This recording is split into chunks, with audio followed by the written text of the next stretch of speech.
Alors, c'est quoi la délinquance juvénile? Fanny, est-ce que tu peux nous parler un peu plus de ça? Oui. Euh, donc du coup, la délinquance juvénile, on va commencer par exposer un peu les causes. Donc pourquoi les jeunes en viennent à devenir des délinquants. Et ces causes, en fait, on est allé aussi se documenter, chercher, et on voit bien par des statistiques et des chiffres clairs qu'on pourra aussi vous présenter par la suite combien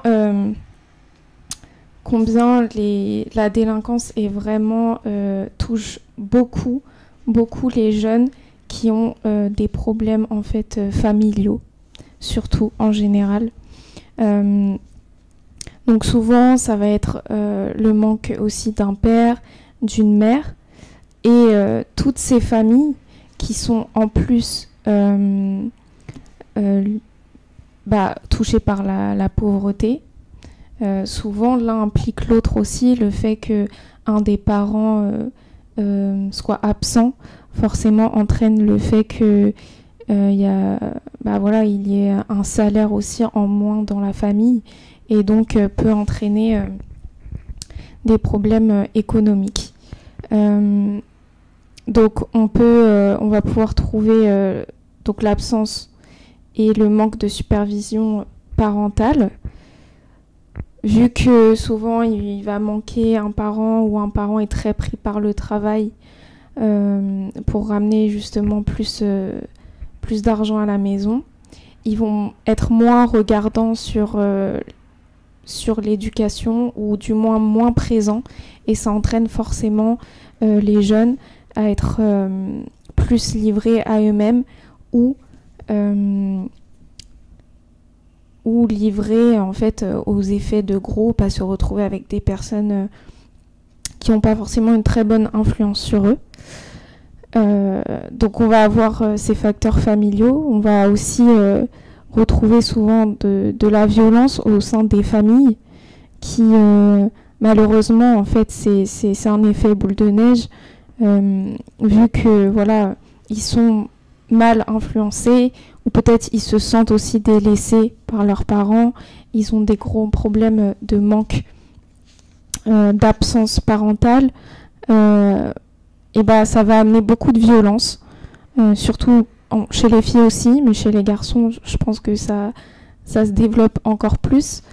Et donc, ça entraîne des familles totalement divisées.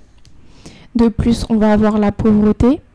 Donc, la pauvreté entraîne le fait qu'ils vont avoir recours à essayer de gagner de l'argent par d'autres moyens.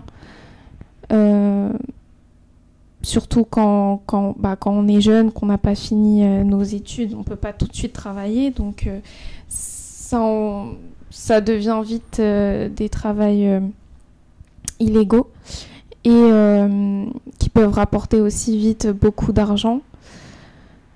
Donc c'est peut-être aussi un moyen pour eux de montrer qu'ils aiment leur famille, en essayant de rapporter plus d'argent, même si c'est pas une solution. Et comme on en a parlé, il va y avoir vraiment cette influence de groupe, voire une pression au sein des groupes, vu que souvent les plus grands, les aînés doivent montrer l'exemple, et là dans ce cas-là souvent c'est pas forcément des exemples, ils sont souvent déjà pris dans la délinquance, dans les gangs, ils ont un comportement déjà violent, sont parfois peut-être déjà dans l'alcool, dans la drogue. Donc ce qui fait que les jeunes s'identifient très vite et très tôt à ces modèles de grands. Et peut-être aussi c'est une sorte de famille qu'ils retrouvent qui n'ont pas au sein de leur foyer des personnes qui considèrent vite comme leurs grands frères, qui pensent qu'ils prennent soin d'eux, mais c'est vrai qu'en réalité en fait ça mène plus à une destruction. Et si tu permets, Fanny, tu as évoqué deux causes très importantes, je dirais deux facteurs. Donc, les facteurs familiaux, l'absence ou le manque de supervision parentale, la violence ou l'instabilité familiale, c'est-à-dire les environnements familiaux marqués par la violence, la négligence, comme tu l'as dit, ou des choses comme le divorce, souvent emmène un trouble émotionnel chez ces enfants et les désoriente complètement. Effectivement, comme tu l'as parlé, il y a aussi le facteur économique. Et ce deuxième facteur que tu évoques qui est très important, celui de l'influence du groupe. D'ailleurs, à ce sujet, sur l'actualité, le 4 novembre 2024, il y a eu une violente altercation dans le RRRE, en gare d'Ozoir-la-Ferrière, impliquant plusieurs jeunes mineurs. 4 personnes ont été blessées, dont 2 grièvement, après avoir été attaquées à des coups de hache, de couteau et de batte de baseball par un groupe de jeunes. Cette attaque semble être une réplique d'une précédente rixe entre bandes issues de Roissy-en-Brie et d'Ozoir-la-Ferrière. Le principal suspect, un adolescent de 16 ans, avait été interpellé, tandis que les autres agresseurs sont toujours recherchés. Et les blessures des victimes comprenaient des coupures à la tête, aux bras et aux mains. On est quand même étonné lorsque l'on voit une telle violence. C'est quand même choquant et la plupart sont jeunes. On a l'impression parfois que ces types de violences, ça me fait penser à des phénomènes pareils que l'on observe dans certains pays, tels qu'au Congo, on parle des Kuluna, je crois des bébés noirs au Congo-Brazzaville, et puis des microbes. Je crois que le phénomène des microbes, ça doit être, je sais plus, dans un pays de l'Afrique de l'Ouest. Et généralement, on dit que c'est la pauvreté ou le fait que ces jeunes ne sont pas pris en charge qui engendre ça, mais on se rend compte que ces phénomènes, on les trouve aussi dans les pays développés tels que la France, et le degré de violence est quasiment identique. Qu'est-ce que ça te fait quand tu vois une telle violence ici en France ? Ouais, effectivement, il y a beaucoup de violence. C'est vraiment triste. Même moi, je le vois là où j'habite depuis maintenant 8 ans. Je vois aussi la différence de quand je suis arrivée. Après les périodes Covid aussi, il y a eu vraiment un tournant. Et en fait, j'en viens à même le soir, il y a une période où je devais sortir juste promener mon chien. Et c'était compliqué, quoi, en fait. Même le matin, voire, mais le soir, c'était quasiment... je trouvais pas d'endroit sûr, en fait. Il y avait des groupes, soit c'était plus la drogue, ils fumaient, soit c'était l'alcool. Et voilà, on connaît, on sait, il y a des endroits où c'est des points de deal, quoi. Souvent près des gares aussi. Et c'est triste, en fait, parce que... en fait, on voit que... Quand j'observe, je vois que c'est surtout des jeunes. C'est pas... Des très jeunes, même. Ouais. Des très, très jeunes. Et moi-même, qui ai pu traîner quand j'étais au lycée avec des jeunes dans cet état-là, en fait, en connaissant un petit peu leur vie personnelle et familiale, c'était toujours le même problème. C'était des familles, des problèmes familiaux. Donc, ils fuyaient le foyer. Et ça, c'était le gros problème. Moi-même, j'ai fui chez moi parce que ça n'allait pas. Alors que quand chez soi, ça devrait être notre refuge, l'endroit où quand ça va pas, on se réfugie, l'endroit où on va voir nos parents, un cocon en fait. Et ça l'est plus. Et forcément, du coup, le problème aussi, c'est qu'on va rassembler dans des quartiers plein de familles qui ont ce problème de division, qui sont déjà divisées, qui sont en plus dans la pauvreté. Et si on les met tous ensemble au même endroit... Ça explose. Voilà. Ça crée... forcément, on donne que ce qu'on a aussi. Donc, s'il n'y a pas d'autres personnes présentes pour, je sais pas, pour s'entraider, pour se mener vers le haut ensemble, bah, malheureusement, ça crée tout ça. Hein. J'aimerais que tu reviennes un peu sur les facteurs socio-économiques et que tu nous parles un peu de la précarité sociale et des problèmes des quartiers défavorisés que tu as déjà commencé à aborder. La précarité, donc dans la pauvreté, c'est ça? Oui. Bah, c'est vrai que effectivement, on a aussi le manque d'éducation, de loisirs. Forcément, quand on est dans la pauvreté, les parents, ils vont pas forcément payer en plus un sport ou quoi que ce soit à leurs enfants. Donc ça crée déjà aussi une différence s'ils vont au collège, au lycée avec les autres. Je pense qu'ils peuvent facilement aussi se sentir exclus, se sentir différents, et donc bah, ensuite par eux-mêmes s'exclure en fait, s'exclure, et donc bah, ils deviennent rebelles dans leur comportement, que ce soit envers leurs parents, envers l'éducation. Ils sentent cette injustice qui est vraie, dans le sens où voilà, ils sont pas comme, parce que ça reste des enfants. Là, on parle pas d'adultes qui, voilà, souvent dans la rue, bah, ils se retrouvent après un divorce, après un problème au travail, etc. Là, c'est des enfants. Donc, on choisit pas là où on choisit pas notre famille, on choisit pas notre condition économique dans laquelle on grandit. Et ils ressentent, je pense, un grand sentiment d'injustice, d'incompréhension, et je pense qu'il y a peu de gens qui peuvent vraiment les aider, en fait, hein, parce que ça devrait être dans la famille avant tout.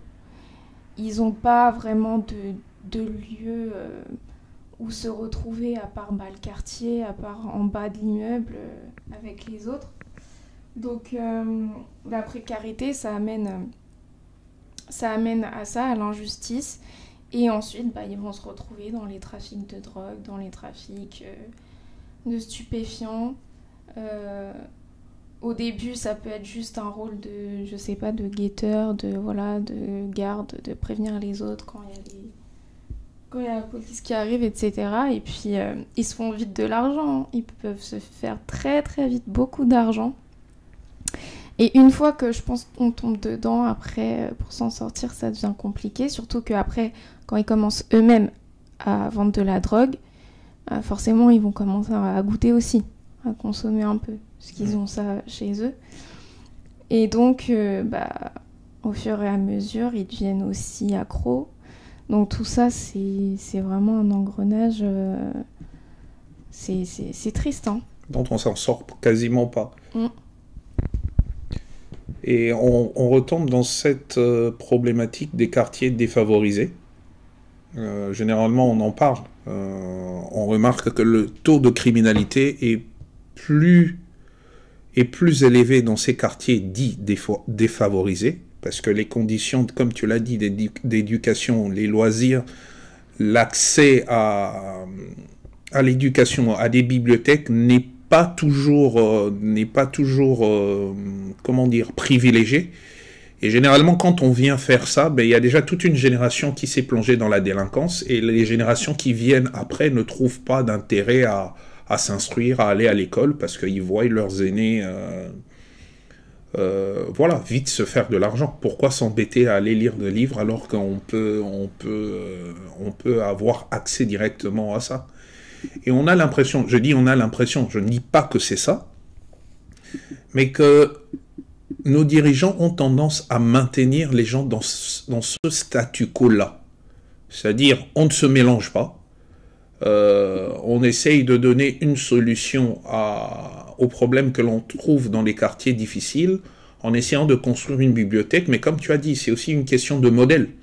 S'ils pouvaient se mélanger avec des jeunes d'autres quartiers, qui, eux, au lieu d'aller casser, préfèrent aller faire du sport et réussissent, ou préfèrent lire et partager entre eux d'autres passions que ceux qu'ils ont l'habitude de voir, peut-être que ça donnerait d'autres exemples. Et il y a justement aussi, là on n'est que dans les causes, le décrochage scolaire qui est un véritable problème. aussi. Parce que l'échec scolaire peut créer des frustrations et un sentiment d'exclusion, poussant certains jeunes à se rébeller. Donc, ceux qui ne réussissent pas à l'école peuvent trouver une alternative dans la délinquance pour se donner de la valeur et attirer de l'attention. Parce qu'on est dans cette recherche d'identité, comme on l'a dit. Et l'absence d'encadrement éducatif, le manque de soutien scolaire, de mentors ou d'institutions éducatives peut aussi pousser certains jeunes vers des comportements antisociaux. Et c'est ça justement que tu étais en train d'évoquer tout à l'heure, Fanny.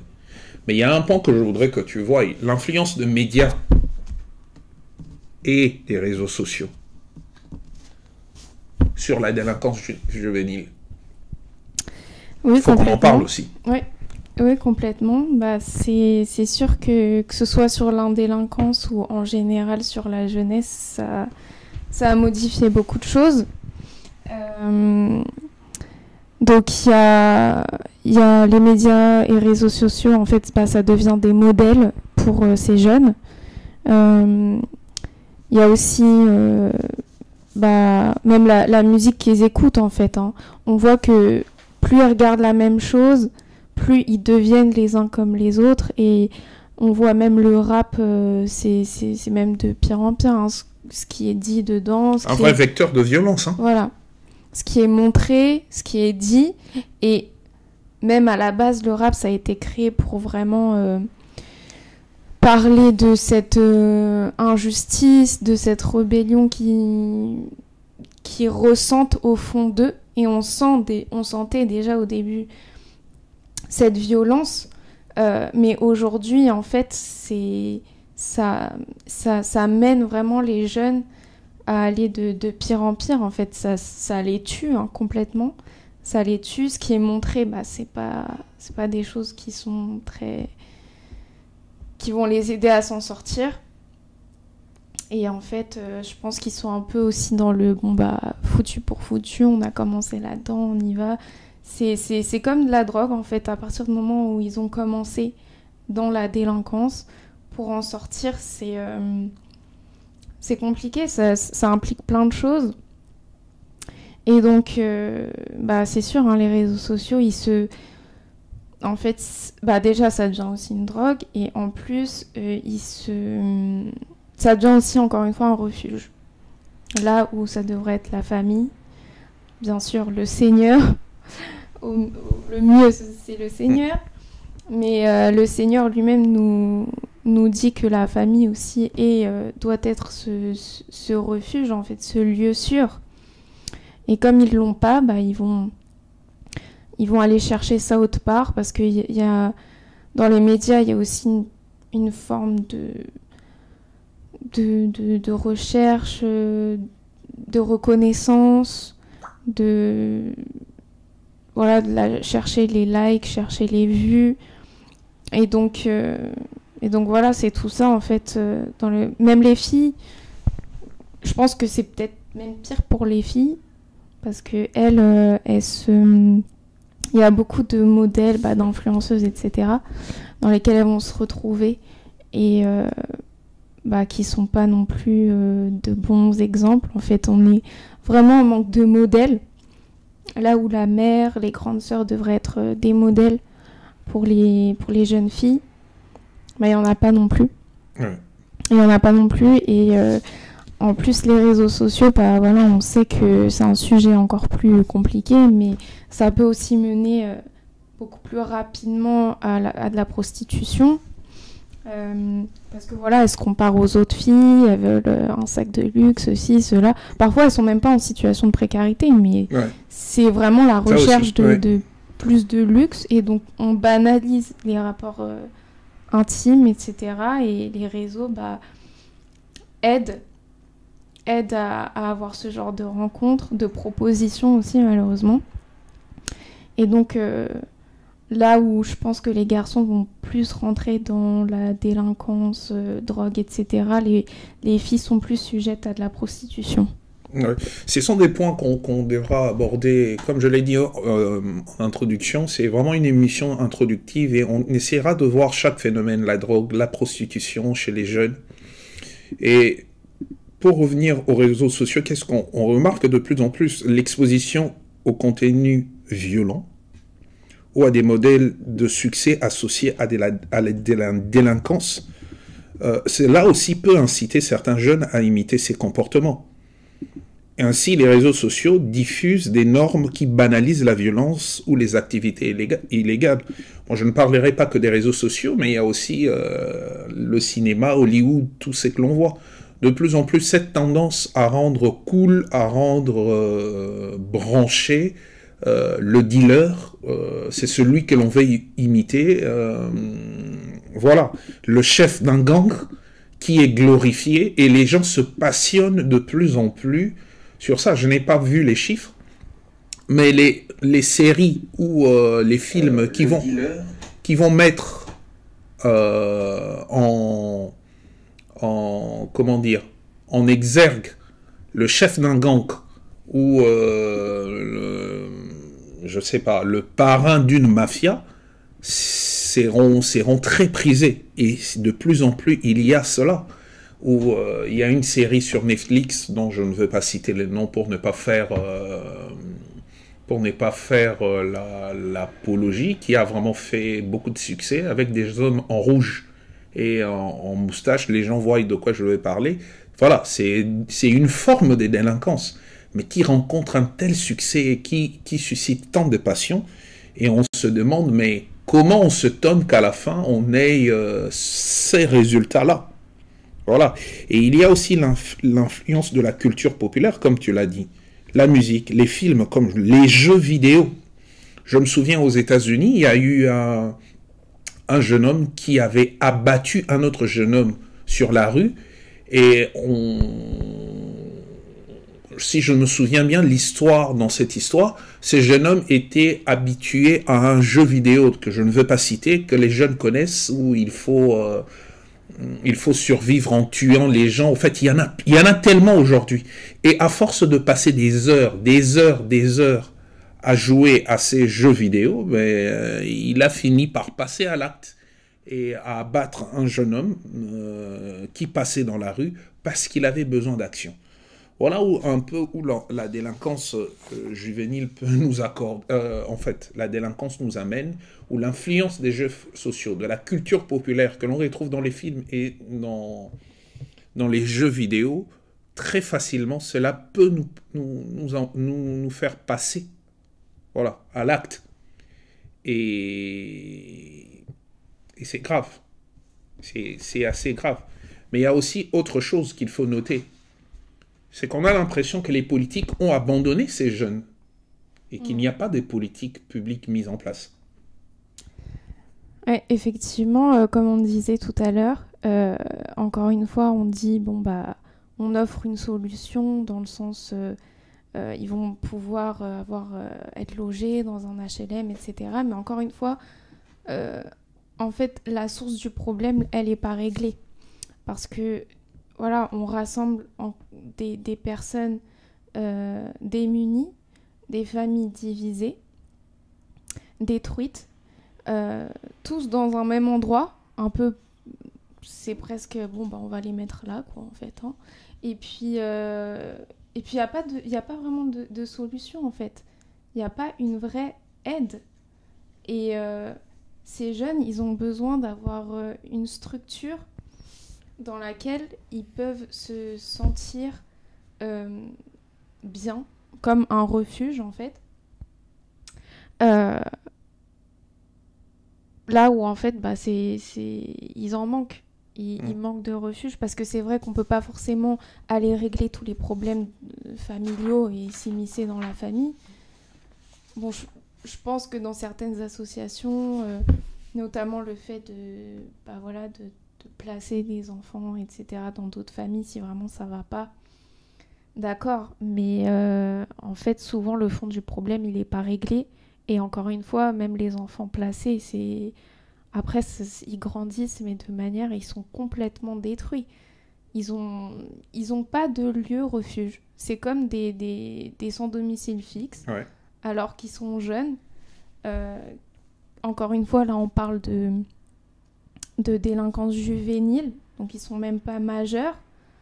Et bah parfois, quand on a fait des maraudes, on en a rencontré des jeunes qui avaient même pas 18 ans, qui se retrouvent dehors. Et souvent, c'est quoi? Bah, moi, j'ai été placée, ça se passait mal.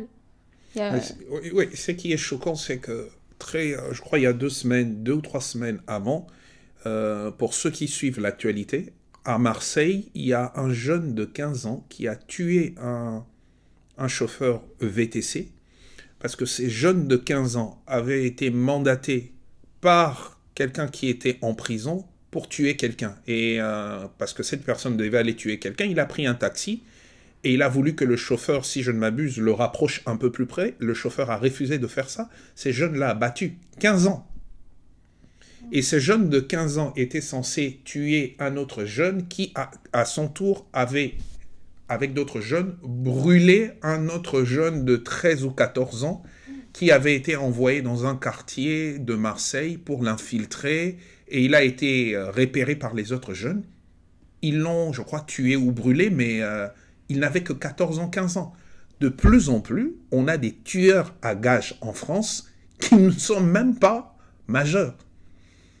Je me souviens, à l'époque où je suivais encore les films, les tueurs à gages pour moi c'était des trucs assez inimaginables. Et pour moi, ça devait être des gens surentraînés, des gens d'un certain âge qui ont fait l'armée ou voilà, j'avais ces images-là. Je ne pouvais pas m'imaginer que pour tuer quelqu'un, on pouvait aujourd'hui, et d'après, pour revenir à ce que l'on disait sur les réseaux sociaux, ces jeunes ont été recrutés sur les réseaux sociaux.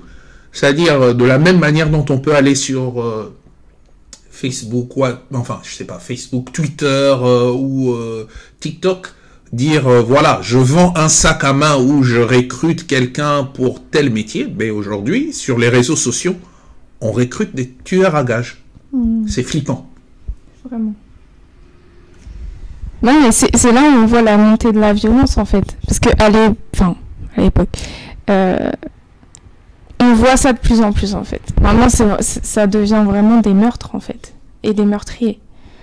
Et on banalise ça, en fait. Même, comme je disais, l'influence du rap, la culture urbaine. En fait, il y a tout ce truc de vengeance, entre quartiers, etc. Enfin, mais même moi qui vis pas vraiment au fin fond du quartier, j'ai entendu plein de fois des choses comme ça. Où mon cousin il est en prison parce qu'il a tué un gars. Et parfois, en fait, c'est juste la montée de la violence, parce que faut me dire, il y a aussi, c'est aussi spirituel. La montée de la violence. Sous cette montée de violence, de vengeance, ils vont ruer de coups quelqu'un et c'est après qu'ils s'aperçoivent que en fait elle est morte. Juste en la ruant de coups, ils se disent non mais c'est bon, c'est juste des coups, on va se venger, voilà. Et l'enfant meurt, quoi. Et dans l'attaque du métro, du RER, ils ont utilisé des haches. Ah. Là tu parles des coups. Je crois que quand on entre dans un RER avec une hache pour frapper les autres, c'est pas juste pour leur faire un tout petit peu mal. T'es d'accord? On est dans un autre degré de violence, là. Pour y revenir, tu as évoqué plusieurs facteurs familiaux, sociaux, économiques. Il y a des chiffres qui font peur. Je nous donne quelques chiffres. D'après le ministère de la Justice, et une étude de l'Alliance des avocats pour les droits de l'homme, en 2021, 147 800 mineurs ont été impliqués dans des affaires pénales. La majorité provenait justement des quartiers en difficulté.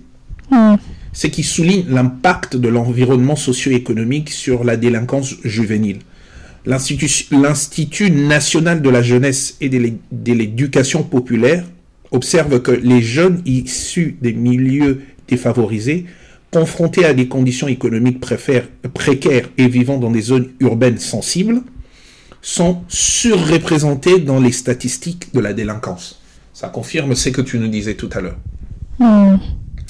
Autre chiffre, selon une étude réalisée en 2020 et 2021 par l'association Les Apprentis d'Auteuil, environ 17% des jeunes de 16 à 25 ans déclarent rencontrer des difficultés scolaires et parmi eux, 7% sont en situation de décrochage total. Donc les jeunes qui quittent prématurément l'école d'après cette étude, souvent sans diplôme ni qualification, se retrouvent sans perspective et sont plus susceptibles de se tourner vers des activités illégales. Parce que, effectivement, l'échec scolaire peut isoler les jeunes de leur environnement. Et c'est tout ce que tu disais. L'éducation, le manque d'éducation et la précarité. Ouais. Bah, en fait, déjà, on observe ça chez les jeunes qui sont pas dans des situations de précarité, etc. Déjà, bah voilà, ils ont moins envie de lire, d'écrire, bah voilà, il y a beaucoup de rébellion envers les professeurs, envers l'éducation en général. Donc, si en plus, ils sont dans un mauvais environnement, et encore une fois, bah, souvent, ils se retrouvent dans les mêmes établissements aussi. Donc, s'il y a toute une classe qui est rebelle au professeur, qui n'a pas envie de lire, qui n'a pas envie de... Voilà, parce que... Bah voilà, il y a encore une fois ce truc de rébellion, ce sentiment d'injustice qui fait que, en fait, ils se disent de toute façon c'est peine perdue. Peut-être même, vu qu'ils voient leurs parents ne pas trouver de travail, ils se disent bah moi aussi, je trouverai pas de travail parce que ma couleur, parce que je viens d'ici, je viens de là. Et donc en fait, ils se disent bah c'est peine perdue, autant que je continue mes trafics, mes trucs et voilà, en fait, c'est une injustice énorme pour ces jeunes. Encore une fois, c'est des enfants, quoi. Donc, il y a quelque chose d'important sur lequel tu as insisté, c'est sur le facteur familial. C'est vrai que quand on lit les chiffres que l'on a de différentes institutions publiques, la précarité économique, le décrochage scolaire reviennent beaucoup. Mais en fin de compte, à bien y réfléchir, même dans ces quartiers précaires où il y a tous ces problèmes, tout le monde ne devient pas délinquant. C'est que, quelque part, le problème à la racine reste la famille, si on y voit de près. C'est pas pour disculper l'État de ses responsabilités, parce que l'État n'a fait qu'exacerber les problèmes qu'il y avait déjà, mais on se rend compte qu'au final, les problèmes familiaux restent quand même en premier lieu comme la cause de la délinquance. Et comme tout le monde ne peut pas aller dans les familles et demander « vous avez des problèmes et pas des problèmes », donc les chiffres placent en avant peut-être la précarité, mais en réalité, et toi-même tu en as fait l'expérience, c'est la famille qui est le problème de base. Si tout le monde est bien dans sa tête, aimé, dans une certaine stabilité, peut-être que les chiffres chuteraient de moitié. Je ne sais pas ce que tu en penses, toi. Oui, exactement. Et là, je suis en train de revoir un chiffre qu'on avait aussi. 17% des infractions impliquant les mineurs concernent la législation sur les stupéfiants, principalement le cannabis. Moi-même, déjà, j'étais dans un lycée bourgeois, entre guillemets, donc, et même là, déjà, on commençait à avoir un peu ça. Et quand j'ai eu des amis dans un lycée, collège, pour le coup pas du tout bourgeois, mais là c'était partout, quoi, en fait. On le trouve même dans la cour, en fait. Et des jeunes qui prennent du cannabis dans la cour de l'école. Bah ça, j'ai pas vu de mes yeux parce que j'y étais pas. Oui. Mais honnêtement, j'en doute pas trop, quoi. J'en doute pas trop, et qui s'en vendent les uns les autres. Un trafic de cannabis à l'école. Oh là là, Seigneur, où est-ce qu'on envoie nos enfants? Ouais, non, mais en fait, c'était même... Enfin, les parents, ils se rendent pas compte. Honnêtement, ils se rendent pas compte du tout. C'est-à-dire que l'enfant, il est... Enfin, c'était quoi? On avait genre 13-14 ans. tu te retrouves là, dans la chambre, et le gars, il est devant le truc, il a ton âge, hein, 13-14 ans. Pareil. Et en plus, pour avoir accès à ça, forcément, ils vont voir des plus grands. Parce que c'est pas eux qui réceptionnent en gros le cannabis, ou voilà. Donc, et c'était... ça pouvait être déjà dans un petit village, un truc, c'était même pas un quartier de ouf, quoi. Donc, j'imagine même pas, en fait. J'imagine même pas. C'est répandu, mais à un niveau... Enfin, limite pour nous, c'était normal de voir de la vente comme ça. Enfin, c'est vrai que dans les lycées un peu plus riches, bourgeois, il va plus avoir ce truc d'alcool, je dirais, voilà, des soirées, alcool, tout ça. Mais... Le problème, il y est les autres. Ouais, c'est vrai, hein. Le problème, il y est quand même si pourtant ils avaient de l'argent. Ils avaient de l'argent, mais pareil, problèmes familiaux. Souvent, ceux qui allaient...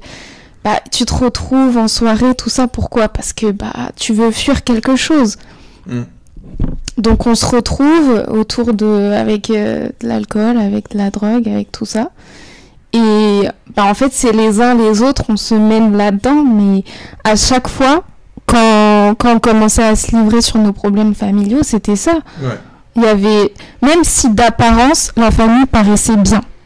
Ouais, on est beaucoup sur les apparences. Voilà. Généralement, ces familles bourgeoises, quand on y réfléchit bien, quand on va gratter et voir de plus près, les choses qui s'y passent, c'est pas du tout beau à voir. Hein. Même chez les familles, entre guillemets, les quartiers pauvres, ils sont dans la drogue et dans toutes ces choses, mais...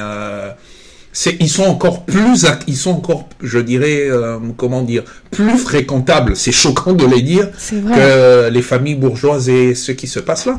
On a qu'à voir les affaires de scandales sexuels que l'on a entendues. Mais les personnes qui sont impliquées, c'est des personnes riches, hein.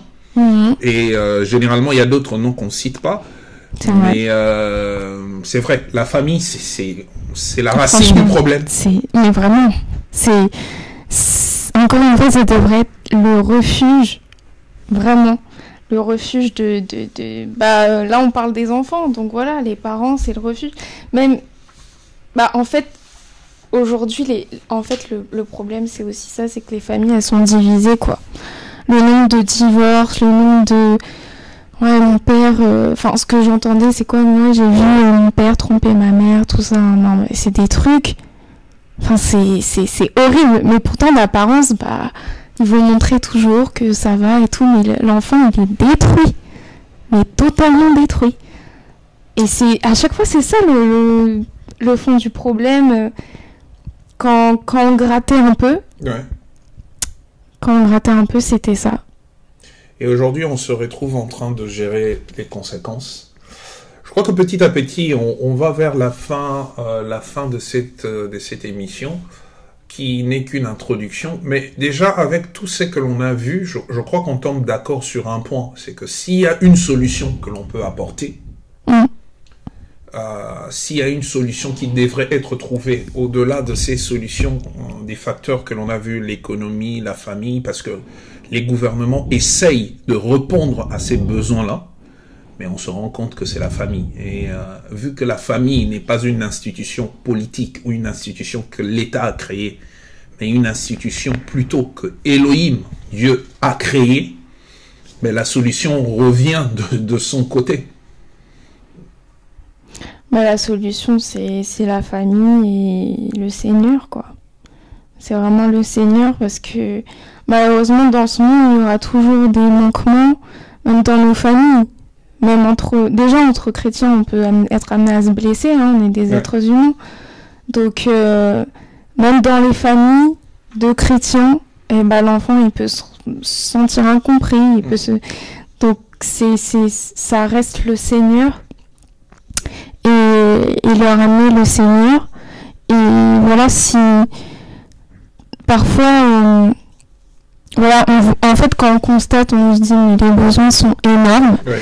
Mais parfois, il suffit d'une petite chose pour faire changer beaucoup. Je repense David Wilkerson, qui lui a été appelé par le Seigneur pour aller... Pour les jeunes délinquants drogués, qui a fait un travail magnifique dans les rues de New York. Énorme. Ouais. Énorme, gros travail. Que l'État n'a pas su faire. C'est ça. C'est ça. Alors que... Et donc, en fait, au début, ce qui était très, très fort et touchant, c'est que parce que le chef du gang a été touché et a voulu se faire baptiser, les autres ont suivi. Et c'est ça, en fait, que des fois, le Seigneur va nous mener vers une personne, mais parce que le Seigneur voit derrière cette personne tout ce qui va... Enfin, la cascade, en fait, que ça va créer. Il peut devenir un modèle, il peut devenir... Et parfois, même au sein de l'école, si vous vous retrouvez, et vous, si vous êtes jeune avec un ami que vous voyez qu'il est en situation compliquée, rien que l'encourager à faire vos devoirs ensemble, à faire ceci, et parler du Seigneur petit à petit, ça va lui donner déjà un bon exemple. Et quand le Seigneur, son esprit est là, et qu'il est dans l'affaire, il peut se passer des grands miracles, des grandes choses. Donc... Même un jeune, il peut rapporter aussi l'évangile au sein de sa famille.